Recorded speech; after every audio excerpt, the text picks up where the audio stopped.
Deer students, welcome you once again to my grammar class. দেখো, আজকে আমরা একটা খুব গুরুত্বপূর্ণ বিষয় নিয়ে হাজির হয়েছি। সিআইটিই সাইট, এসআইটিই সাইট এবং এসআইজিএসটি সাইট, এই তিনটি শব্দের মধ্যে পার্থক্য কী? দেখো, উচ্চারণগত দিক দিয়ে তো এদের কোনো পার্থক্য নেই, আর সেই জন্যই তো তোমাদের মধ্যে নানা ধরনের কনফিউশন দেখা দেয়।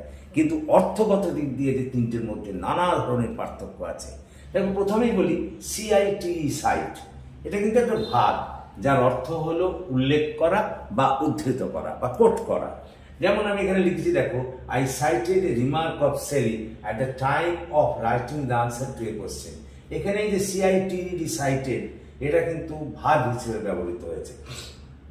তারপরে দেখো এসআইটি সাইট, সাইট যখন নাউন অর্থে ব্যবহৃত হয়, দেখো এর অর্থ হলো কোনো লোকেশন বা স্থান।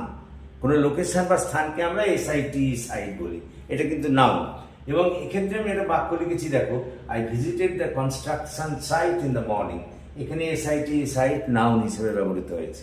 তারপরে দেখো এসআইজিএসটি সাইট, এই সাইট আবার দুটো অর্থে ব্যবহার, দুটো পার্ট অফ স্পিচ হিসেবে ব্যবহৃত হতে পারে, নাউন এবং ভার্ব।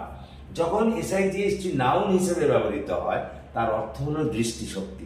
দেখো, আমি একটা উদাহরণ দিয়েছি, in spite of his old age he has an excellent site.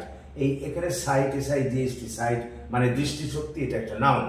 আবার যখন এসআইজিএসটি সাইট ভার্ব হিসেবে ব্যবহৃত হয়, তখন তার অর্থ হলো কিছু দেখা বা কোনো কিছু স্পট করা। তাহলে দেখো, আমি এখানে লিখেছি, এটা তখন ভার্ব হিসেবে ব্যবহৃত হয়।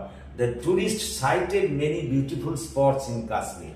দেখো, এখানে এই যে এসআইজিএসটি সাইট, এটা কিন্তু ব্যবহৃত হয়েছে ভার্ব হিসেবে বা দেখা অর্থে।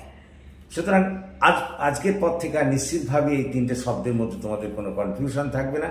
So thank you for watching and listening. So please comment, share and subscribe to my channel.